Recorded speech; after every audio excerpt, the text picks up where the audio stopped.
Why, hello there, everyone. Hi, this is AL Think My Dog, and I am coming at y'all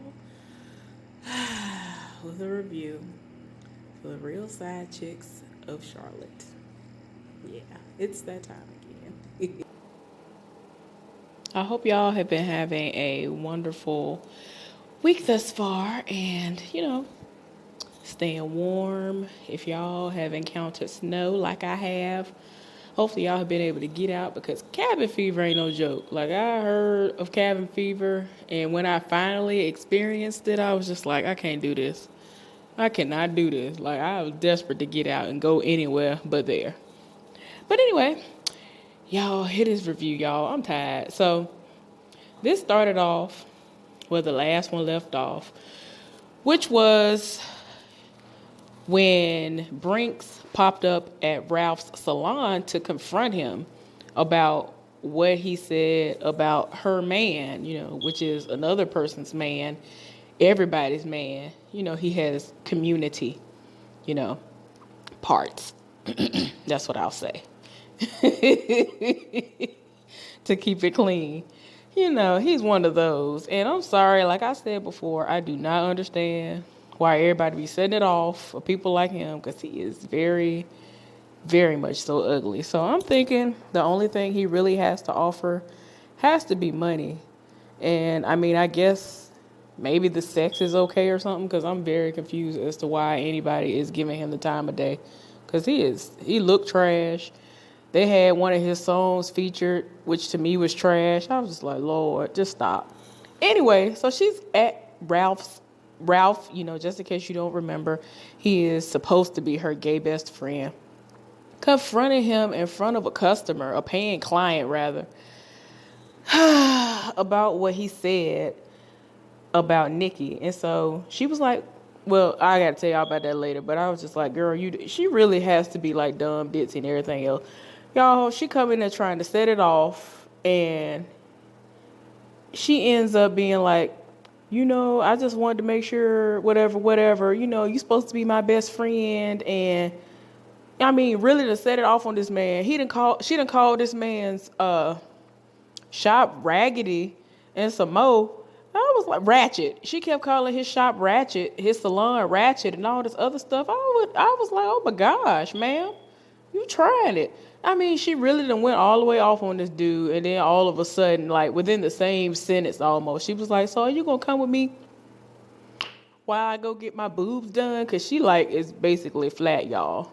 She done showed her breasts, in her clothes, of course. So I was just like, Lord. He was like, yeah, I go or whatever. And I mean, she was like, I just need to know. I just need you to understand. I was like, Lord, you did the most. She really tried to come in there like she was like trying to really set it off, and ain't did nothing.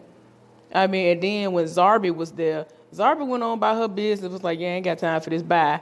And she did all that trying to show off, all so that in the end she was like, oh, so that I'm having this boob appointment. Are you gonna come with me? I'm like, Lord, just get anywhere but here. Goodbye. Oh. So y'all, Nisha, Shadora, Lynette, and Storm are all at some bar. And I look at the screen, I'm like, wait a minute. Y'all, I don't know if y'all know him. It's a internet comedian by the name of Ryan Davis. He pop up on the screen, and I was just like, what is going on? Y'all doing the most. So he up in there, and then like I think it was Shador. They all laughing and joking, and they were like, "Oh, look who we saw! We saw Ryan Davis." And so she was like, "Yeah, let's go get you a shot." He over here trying to explain to her that he was supposed to go somewhere, and he didn't get on stage to do his set until like I think he said like after 12 midnight or something. Whatever. Anyway, she was like, we're going to get you a shot. And I think she picked up a bottle of Hennessy from somewhere and like poured it directly into his mouth. And I was just like, you doing the most. Y'all, but anyway. So, of course, where there is Shador, it seems like there's drama. So some random dude that was at the bar was like, hey, let me take a picture with you. And so Shador was like, yeah, basically was like, run me that money. You got some money. You got the money. I got, you can take a picture with me. So he was like, what? So the dude starts setting it all the way off. Dude go off on her, call her all out of her name, F you be, all this other stuff. And so, of course, how she is, just like she did with the dude. I had his name, but it went away just that quick.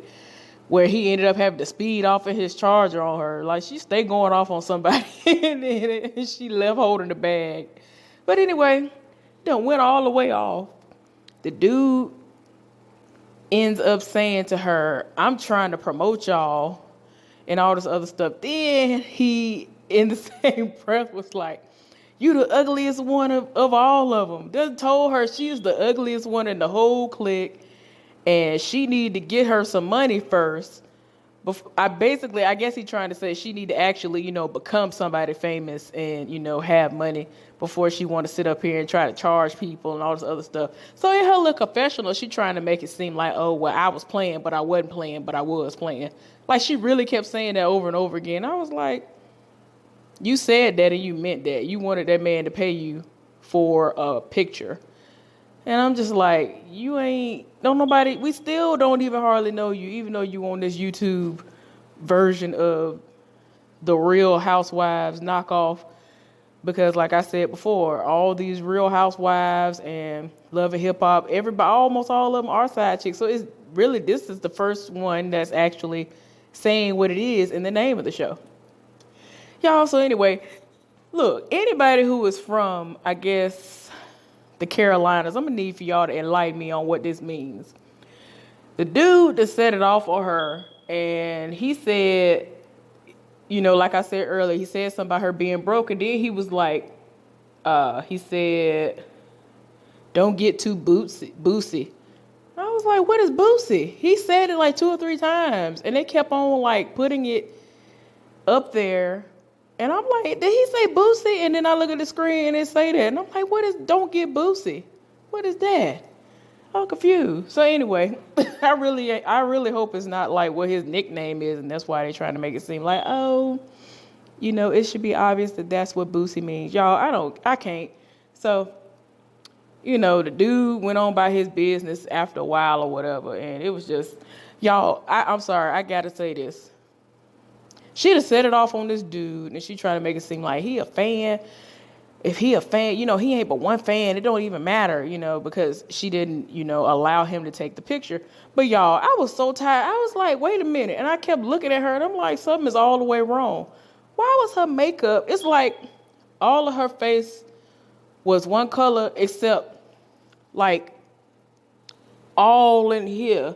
All in there was like really light. It was like she, I guess, put the concealer, the foundation, whatever it is. Y'all, I don't do makeup. I don't know nothing about all that. But all of that was just white.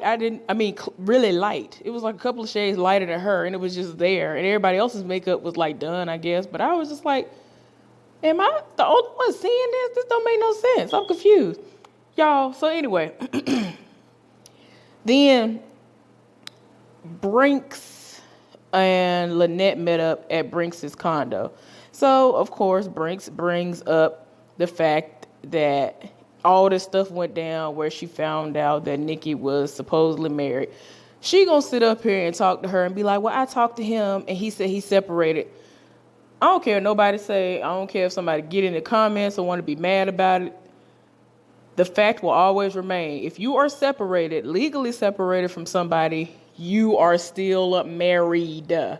Until I see a divorce decree, you have obligations that have nothing to do with me. If you were to die today or tomorrow, especially given his situation, the wife and your other family, all the other people that you are connected to by that paper will be the ones having to deal with all of that, whether it's financial obligations, and just everything else. I don't have to. I hate when people do that. It'd be like, well, I'm separated. I've been separated. Most of them time, in my experience, almost every single person that tried to tell me, well, I'm separated. And I'm like, that ain't single though. Like, they really will sit up here and be like, well, I'm separated. But they had like no plans of ever getting a divorce. Like stuff like that gets on my nerves. It's like if you really are done with that situation, get a divorce. And in most cases, they didn't make enough money to where they were going to really have to come out of pocket a whole lot in order to get the divorce to go through and for it to get finalized. So I'm just like, why y'all sitting around on this? And I ain't gonna lie, I have friends who right now are in that situation, and I have tried to tell them, well, one of them I know for a fact, she went through with it and she was able to get a divorce from her ex-husband, because at first she was just sitting up here and dating people and still married to this dude, and they are not together anymore. And he is, look, I ain't gonna put up business out there, but anyway, it was just crazy. And I'm just like, they're your kid's father, but you're not with him anymore, and you are living another life now with another man. So it's like, why would you sit up here and do that? So I'm glad that what I told her and all the information that I gave her, that, created the steps that she needed to take in order to get her divorce. So she did that. And there's just so many people who are in the perfect situations where they can actually benefit from going on ahead and doing that. Go ahead and live your life. Don't sit up here and just have that on record. And like I ain't gonna lie, I have relatives right now who have been in terrible marriages, got married for stupid reasons, and now, right now, because they have been married for 10 years and more, and they really are not with the person anymore or with the people anymore. They are sitting up here like, if they were to die tomorrow, even if they had a girlfriend right now, or they had somebody who they were really serious about, they would not be able to benefit at all, especially even if they had. I mean, it's just so dumb. And it's like, in certain situations, my mother and other people have actually tried to give counsel to their other relatives who are closer to them than, myself or she is, per se.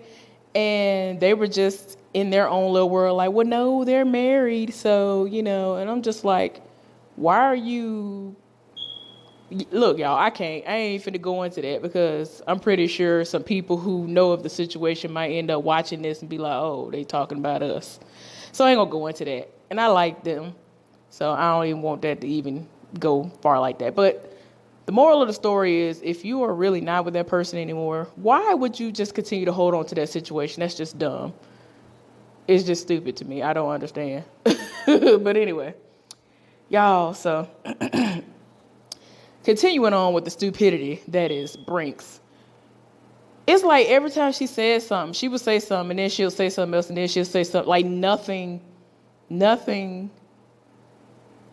actually went with the other thing that she would say. Like, she'll be like, hey, I had that conversation with Ralph, and I told him that this was the situation with me and Nikki, and I told him that I felt like he was fake. And then she'll be like, well, Nikki is, she told Lynette, like I said before, told Lynette the situation, but didn't tell him. Now, she might not have known in that moment, but she knows now. Anyway, so then she would go on to be like, well, Nikki is supposed to be the one who's paying for my boob job. And I'm just like, just stop. I'm tired. Then she was like, girl, let's go to church. And so Lynette was like, I already go to church. And so she was like, well, remember, we supposed to go together. And so she was like, I mean, look, I got to go. I was like, Lord, this is so crazy. She ended up saying she needed to go. She had to go or whatever. I don't know if something popped up. I know she kept looking at her phone, and I couldn't tell if her phone was going off or if that was just all the other things and they surround us doing the most. But she was like, I got to go. So eventually she ended up leaving. Y'all, so then the next scene is Ralph doing Shador's hair. So Shador is supposed to be doing some photo shoot, and Zarby pops up. And so, of course, Ralph told both of them what happened, and Zarby chimed in at times to be like, look, I knew about her man, but I ain't even dealing with him like that, and I didn't tell her. And, I just wanted to see, I was just like, Lord, why you just tell that stupid heifer? Because she just was all the way for real on one for no reason. And it ain't even her man. Like, he had several women somehow on top of a wife. And I'm just like, stop. So, they was just dishing on what happened with that. And I'm just like, Lord. Anyway. So then, Lord, y'all, Lynette's new dude, the guy who's from New York, Twan, he invited her out for dinner. So she, accepted because she found out some information and she wanted to see if he was going to actually tell her what it was. So the information that she found out was that he met up with the girl that they had a threesome with, and her name is Nikki. And they get there, and he was like, "Oh, I missed you, boo," and all this other stuff. Like, I don't know, certain dudes from New York, their accent get on my nerves, or just them talking in general gets on my nerves. And he's one of those. He's one of those guys. He just get on my nerves. You could just tell he lying from a mile away. I can't. So anyway, he trying to talk to her like they're in a relationship, which they're not, because she is clearly still a side chick. They're not in a relationship. So she keep on trying to, as she wants to put it, give him all these chances to say, what the situation is, which is that Nikki had sex with him without her. So it gets to a point where, they keep going back and forth, showing her in the confessional and then showing her with him on the date. So she was like, I'm giving him all these chances and he just won't say what it is. So then, eventually she starts saying, did you have sex with Nikki without me? So he keep going all around the world and not answering the question. And I'm just like, Lord, she ain't even your girlfriend. Like, why? She ain't your wife, she ain't your girlfriend. She literally is a self-proclaimed side chick. So why are you sitting up here and stuttering and making up all these excuses and lies and like answering things that have nothing to do with volunteering information that ain't got nothing to do with what was asked? So it's just like, I don't understand. Like, you have no obligation to her. All you have to say is, I ain't got to tell you that because you ain't my woman. Or be like, yeah, I screwed her. Y'all ain't together. Like, it's like, I don't understand. So they kept going back and forth. It got to the point where she threw some food, like it was like appetizers or something. Threw that at him, like some bread or something that was on the table. Threw that at him, and then she got up and went over to his side of the booth and was like over him. And, she kept like asking him, did it happen or not? And like she got all loud in the restaurant. And so, it got to the point where he was like, boo, you need to chill out. And like, look, y'all, I can't do it. Their accents be so thick, I cannot even do it. He kept telling her, we supposed to be grown and all this other stuff. You need to calm down. You need to sit down, all this other stuff. So she ended up going to sit back down on her side of the booth. And so they were talking. And all he actually said was, how I'm always out of town. Nikki hit me up and this is what happened. She got drunk. We went to the club and all this other stuff. So he, it's like he said they had sex, but he didn't. Y'all, so anyway, it got to the point where she was like, I forgive you. You forgive me for my situation where my other dude popped up at the house. Like, it's just dumb, y'all. So anyway, and it's crazy because it's funny. Another thing that happened, she kept calling the restaurant raggedy. It was like, why are you? And she was saying it loud. I'm like, you're still in the restaurant. You ain't got to call these people's establishment raggedy like this. Y'all, so then the last thing that happened was Nisha's birthday. And they had a birthday dinner out somewhere. So Ralph was there, Shador, Lynette, and Nisha's girlfriend, Ren. So, you would think it seemed like it's going all right at first. Then all of a sudden, Nisha's baby daddy pop up. That's the dude who they was fighting in the room at the house, and he got into the house and all that stuff. So Ren got upset. She left, and Nisha went after her. And it got to the point where Ren was like, don't call me, don't talk to me no more, and all this other stuff. And so, Nisha in her feelings or whatever. So she ended up, I guess, going back into the restaurant. But that's all that happened on this episode. There ain't nothing too major happened on this episode. So I guess I'll see y'all on the next one. Y'all have a good night. Bye.